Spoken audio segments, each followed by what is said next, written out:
Good morning students.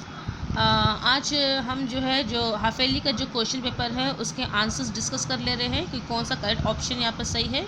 इस तरह से आप अपना आंसर्स भी यहाँ से टैली कर सकते हैं और अपना मार्क्स भी काउंट कर सकते हैं। ठीक है, तो आज मैं आपका जो 40 मार्क्स का जो पेपर हुआ था हाफेली का, वो सभी के मैं क्वेश्चन आंसर्स जो है उसके आंसर्स जो करेक्ट आंसर है वो मैं यहाँ पर डिस्कस कर रही हूँ। ठीक है, देख लेते हैं क्या लिखा गया है। तो सबसे पहला आपका जो क्वेश्चन था वो था नीचे दिए गए प्रश्नों में से सही विकल्प चुनिए।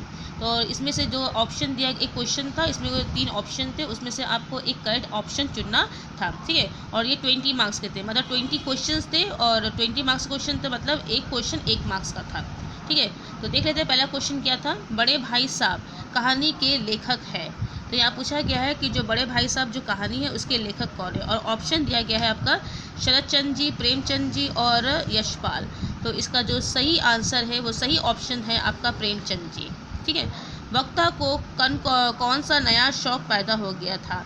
तो दूसरा क्वेश्चन आपसे पूछा गया है, जो वक्ता है, वक्ता मतलब ये जो बड़े भाई साहब जो है उसी चैप्टर से है, उसमें जो वक्ता आया है उसे कौन सा नया शौक पैदा हो गया था। तो उसे जो है कनकौवे में जो बड़ी पतंग होते हैं उनको बोला जाता है, उसका शौक हो गया था। वो गिल्ली डंडा नहीं खेलता था, लेकिन उसका शौक नहीं था, उसका शौक हो गया था कनकौवे का। ठीक है, तो कौन सा शौक हो गया था, कनकौवे जो है आपका करेक्ट ऑप्शन होगा। बड़े भाई साहब का स्वभाव कैसा था।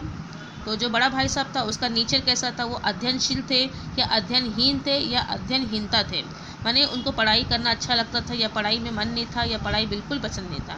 तो उनका स्वभाव जो था अध्ययनशील थे, क्योंकि वो हर समय पूरी कहानी में हम देखें कि वो पढ़ते हुए दिखाई हमें दिए हैं। प्राण सूख जाना एक मुहावरा है जिसका अर्थ क्या है पूछा गया है। तो ऑप्शन में है आपका भाग जाना, डर जाना या जीत जाना। तो प्राण सूख जाना का मतलब होता है डर जाना। ठीक है, मैं सांप को देते ही मेरे प्राण सूख गए, इस तरह से वाक्य बनता है। जिसका कोई इलाज ना हो, माने जिसका हम कोई इलाज नहीं कर, ऐसी बीमारी जिसका कोई इलाज ही नहीं होता, उसको हम क्या बोलेंगे, असाध्य। क्या बोलेंगे हम उसे, असाध्य। अस प्लस साध्य, माने जिसका कोई इलाज ही नहीं होता है। तो असाध्य जो है आपका वो करेक्ट ऑप्शन होगा। ठीक है, ओणम किस राज्य का त्यौहार है। तमिलनाडु, केरल, आंध्र प्रदेश। तो ओणम जो है आपका केरल का ही त्यौहार है। ठीक है, जो जहाँ पर वो काफ़ी उल्लास के साथ में मनाया जाता है। ओणम त्यौहार की कथा किससे संबंधित है। ऑप्शन है आपका महाबली की पौराणिक कथा, महाबलेश्वर की पौराणिक कथा या माँ बलराम की पौराणिक कथा। तो ये महाबली की पौराणिक कथा से संबंधित है। ठीक है, ये जो आपका ये ऑप्शन जो है आपका करेक्ट होगा। भगवान विष्णु किस रूप में राजा के पास आए थे, असुर के रूप में या वामन के रूप में या देव के रूप में। तो भगवान विष्णु जो है महाबली के पास में वामन के रूप में आए थे। ओणम जो है आपका, ओणम का उल्लास और आनंद मनाया जाता है, कितने दिन तक मनाया जाता है, 4 दिन, 5 दिन या 3 दिन। तो करेक्ट ऑप्शन आपका होगा 5 दिन तक मनाया जाता है।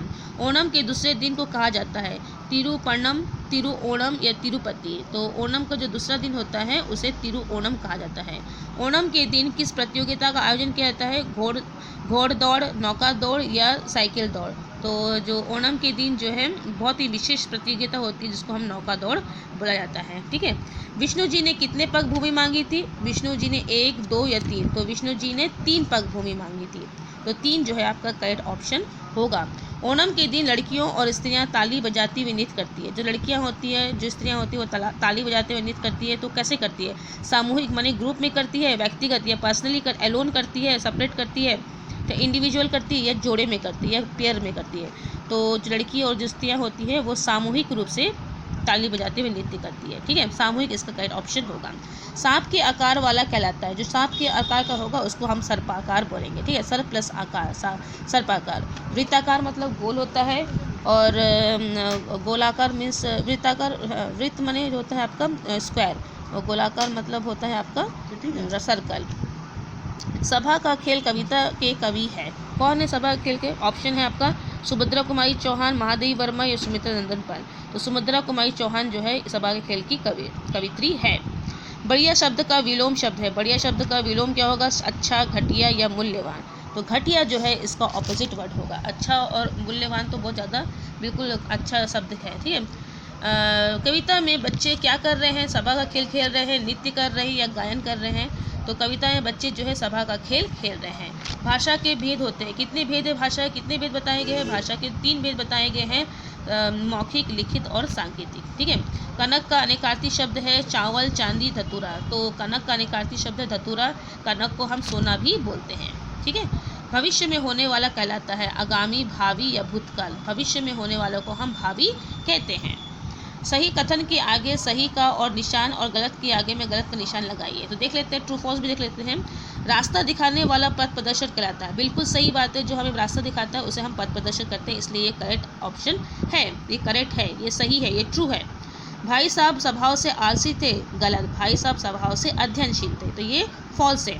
लेखक को भाई साहब से दिली हमदर्दी थी, बिल्कुल दिली हमदर्दी थी, क्योंकि कभी कभी लेखक को उन पर गुस्सा आता था, लेकिन जब वो उनके बारे में सोचते थे तो उनको हमदर्दी होती थी कि मेरा भाई मेरे बारे में इतना सोचता है, तो ये करेक्ट ऑप्शन है, तो ये ट्रू है। ठीक है।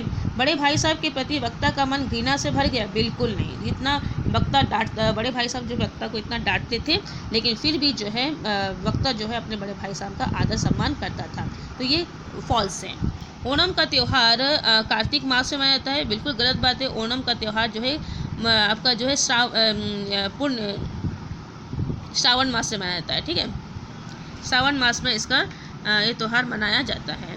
केरल वासी अपने राजा की याद में ओणम मनाते हैं, तो जी नहीं, केरल वासी जो है अपने राजा की याद में नहीं मनाते, बल्कि अपने राजा के स्वागत में ओणम का त्यौहार वो मनाते हैं। ठीक है। तो ये जो इसका जो करेक्ट ऑप्शन होगा आपका, ये जो आप चूज़ करेंगे उसमें से ये फॉल्स होगा। कि केरल में कलाकृति देखने पर्यटक दूर दूर से आते हैं, बिल्कुल गलत बात है। केरल में जो है नौका प्रतियोगिता देखने के लिए पर्यटक दूर दूर से आते हैं, तो ये फॉल्स है।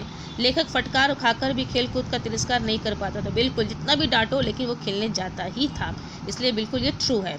लेखक खेलकूद के कारण परीक्षा में फेल हो गया, ये फॉल्स है। लेखक जितना भी खेलता था लेकिन परीक्षा में हमेशा फर्स्ट क्लास में ही आता था। सभा खेल कविता में बालक नेहरू जी का भूमिका निभा रहा है, जी नहीं, बालक जो है वो गांधी जी का भूमिका निभा रहा है। उसका जो छोटा भाई है, यदि यहाँ पर छोटा भाई की चर्चा होती तो वो नेहरू जी का भूमिका निभा रहा है, इसलिए ये जो है आपका फॉल्स हो गया। सिनेमा शब्द का शब्दार्थ चलचित्र होता है, बिल्कुल सही, सिनेमा को हम चलचित्र भी बोलते हैं, ये ट्रू है। वचन 3 प्रकार के हैं, बिल्कुल गलत बात है, ये वचन 2 प्रकार के होते हैं, एक वचन और बहुवचन, तो ये फॉल्स हुआ। रक्षाबंधन भाई बहन के अटूट प्रेम का त्यौहार है, बिल्कुल सही, इसे भाई जो है भाई की कलाई पर बहन जो राखी बांधकर जो है अपनी रक्षा का वचन लेती है, तो ये आप भाई बहन के आपस के प्रेम का ही त्यौहार है, बिल्कुल करेक्ट है, ट्रू है ये। होली के दिन होलिका दहन किया जाता है, जी नहीं, होली के दिन नहीं, होली के एक दिन पहले होलिका दहन होता है। ठीक है, तो ये फॉल्स हुआ। जानने की इच्छा रखने वाला जिज्ञासा कहलाता है, नहीं, जिज्ञासु कहलाता है, नॉट फॉल्स हो गया। जो वस्तु खाने योग्य नहीं होती है वह खाद्य कहलाती है, जो वह वस्तु खाने योग्य नहीं होती उसे अखाद्य होता है, खाद्य मतलब जो खाने योग्य है, तो ये फॉल्स है। पतंग का अनेकार्थी शब्द पक्षी, सूर्य, टिड्डी हो सकता है, बिल्कुल सही है, ये ट्रू है। पतंग को हम लोग पक्षी, सूर्य और टिड्डा भी बोलते हैं। महिला का वचन महिलाओं होता है, बिल्कुल सही है, महिलाओं भी होता है, महिला गण भी होता है, यदि यह महिला गण भी होता तब भी ये भी सही होता, तो ये भी ट्रू है। बड़े भाई साहब कहानी के लेखक सुदर्शन जी है, गलत है, बड़े भाई साहब कहानी के लेखक प्रेमचंद जी हैं। ओणम हमें महाबली के समान दानी बनने की शिक्षा देता है, बिल्कुल सही बात है। ओणम से हमें यही शिक्षा मिलती है कि हमें भी महाबली के समान दानी परोपकारी बनना चाहिए, तो ये ट्रू है। तो ये था आपका 40 क्वेश्चन आंसर, जिसमें 20 जो है ऑप्शन MCQ थे और 20 जो है आपको ट्रू फॉल्स थे। तो ये क्वेश्चंस का आंसर्स मैंने बता दिया। ठीक है, अब थोड़ा सा मैं आपको प्री एनुअल का पोर्शन भी बता देती हूँ, ताकि आपको सुविधा हो पढ़ने में, आप अपना प्रिपरेशन कर सकते हैं। ठीक है, तो आपका ये है, आपका जो प्री हाफ ईयरली है उसमें हम 2 चैप्टर पढ़ेंगे।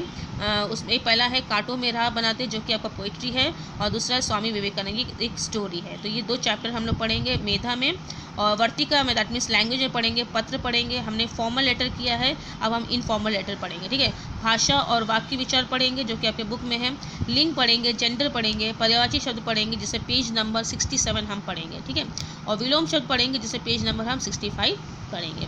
तो ये आपका प्री एनुअल क्वेश्चन है।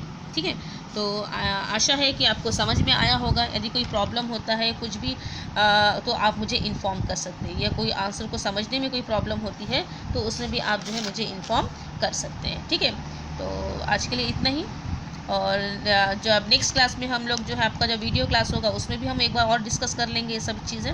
Okay, thank you.